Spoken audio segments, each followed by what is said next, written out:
Salut à tous, bienvenue dans votre JT du vendredi 22 mai. Voici les titres qui seront développés dans cette édition. La terre a tremblé cette nuit, un tremblement de terre a secoué les côtes françaises et anglaises vers 4 h du matin. Un phénomène pas si rare mais qui pourrait être inquiétant avec les centrales nucléaires de Gravelines et de Nogent-Gonesse. L'emploi prend le bus, c'est une nouvelle mode des recruteurs, organiser des rencontres avec un bureau roulant. Ce jeudi, le bus de l'emploi était place Albert d'Anvers. Et puis, avis aux jardiniers, vous avez une journée pour éclaircir les choux-fleurs et brocolis à 15 cm. Si vous voulez être en accord avec le calendrier lunaire, on vous explique tout ça en fin de journal. 4,4 sur l'échelle de Richter, peut-être l'avez-vous senti, peut-être même avez-vous été réveillé cette nuit. La Terre a donc bougé, un tremblement de terre pas si surprenant car récurrent tous les 10 ans. Seulement avec plusieurs centrales nucléaires concentrées dans un petit périmètre, ce phénomène pourrait être inquiétant. L'épicentre de ce tremblement de terre est ici, à 7 km des côtes anglaises. Les secousses, elles, se sont fait sentir jusqu'à Arras, mais tout le monde n'a pas eu les mêmes sensations. Non, je ne l'ai pas ressenti. Et j'en ai pas entendu parler non plus. Oui, je l'ai ressenti à Bourbourg. J'habite à Bourbourg et j'ai ressenti cette nuit en effet que l'appartement ça a tremblé. Non, je dormais. J'ai attendu, oui, à 4h30, mais bon, j'ai pas trop porté attention. On a senti une secousse, mais je ne peux pas dire vraiment c'est un tremblement de terre, parce que j'ai connu un tremblement de terre en Allemagne. Ça me faisait l'effet d'un coup de tonnerre, je sais pas, oui, à mon idée. Quelques dégâts matériels sont à déclarer en Angleterre, mais en France, aucun problème n'est à signaler. Seuls 5 appels aux pompiers ont été recensés dans la région. Un séisme d'une faible intensité de magnitude 4,4 et qui représente peu de risques selon les experts. C'est un séisme qui est notable pour la région, mais qui, si on le compare au séisme au niveau national, est de très faible intensité.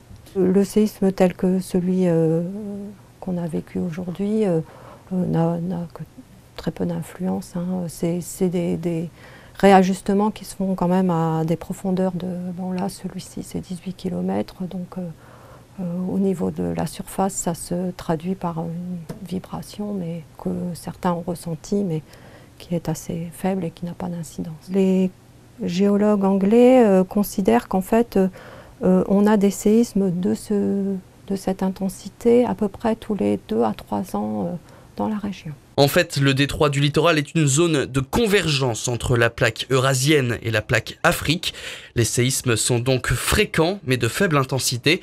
Pas de quoi inquiéter les sites sensibles de la région à l'image de la centrale nucléaire de Gravelines. Ce qu'il faut savoir, c'est que ce séisme n'a pas été ressenti sur la centrale de Gravelines. Et donc, il n'y a eu aucun impact ni aucune incidence sur l'installation.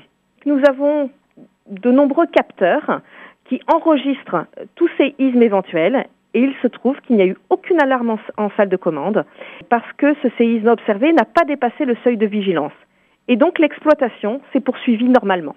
Une petite vingtaine de séismes sont à déclarer dans la région lors du dernier siècle. Le dernier de cette magnitude date de 2007 et il était déjà au large des côtes anglaises. Ce jeudi, la place Albert d'Anvers a accueilli le bus de l'emploi, une unité mobile qui sillonne toute la France afin de faciliter les entretiens et le recrutement, un concept original et qui arrive à la mode que nous présente Patrice Bernard.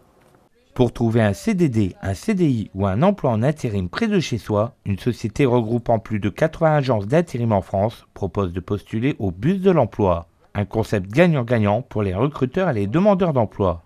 Notre chauffeur fait le tour de toute la France pour pouvoir rencontrer toutes les personnes qui recherchent un emploi, qui ne peuvent pas forcément se déplacer, qui n'ont pas le permis, qui a plein d'autres choses. Et du coup, ils viennent directement nous voir. En fait, c'est vraiment une agence de mobilité. On veut être proche des gens et ça nous permet du coup de rencontrer partout. Dans le bus, les postulants viennent avec leur CV et passent un entretien, tout comme pour un recrutement classique. On regarde avec eux les CV, leur motivation, dans quel domaine ils recherchent, depuis quand ils n'ont pas travaillé, ce qu'ils veulent faire, etc. Donc on fait vraiment un entretien d'embauche. On regarde les candidatures, toutes les candidatures qui nous intéressent par rapport aux offres qu'on a actuellement en agence. On leur demande de venir faire une inscription à l'agence, sachant qu'on garde toutes les candidatures, que tout est enregistré et dès qu'on aura une offre qui correspond à d'autres personnes, à d'autres profils, à ce moment-là, les appelle, ils ont toutes les cartes, toutes les coordonnées et puis ils viennent à l'agence s'inscrire. En ce moment, une dizaine d'offres sont à pourvoir entre Dunkerque et Calais, dont certaines à 2 pas de Gravelines. On recherche des tuyauteur, des soudeurs, des maçons, des personnes dans le secrétariat, des personnes dans le conditionnement. On peut aussi être amené à chercher des personnes, tout ce qui est chaudronnerie, etc.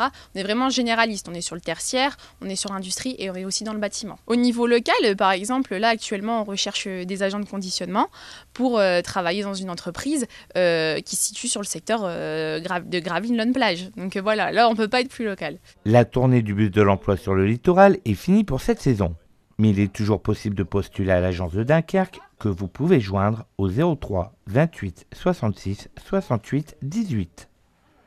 Aujourd'hui, vendredi 22 mai, sachez que la Lune est en phase descendante et à en croire le calendrier lunaire, il vous faut éclaircir les choux-fleurs et les brocolis de 15 cm. Alors, c'est un calendrier lunaire que peu de jardiniers amateurs consultent avant de planter et comme vous allez le constater dans ce sujet préparé par Emmanuel Depecker, ils ont tort. Fin mai, les petits pois commencent dans certains jardins à pousser, les fraisiers fleurissent et les salades sortent de terre. Cultiver reste un plaisir pour les 273 jardiniers de l'association gravinoise. Mais tous ont-ils une botte secrète? Consultent-ils le calendrier lunaire? Bon, je sème en fonction de les légumes selon les périodes. Et quand je sème, bon, je regarde si c'est lune montante ou lune descendante. C'est un peu ce que... Je veux dire, mes parents, mes grands-parents me disaient jamais semer ni repiquer lune montante. Parce que bon, on dit toujours à lune montante, tout monte. Donc on continue à faire comme ça, j'évite de semer à lune montante ou de repiquer lune montante. Paul Bouteille, qui possède son jardin depuis 1 an et demi, ne suit pas à la lettre ce fameux calendrier lunaire, mais écoute les conseils des anciens.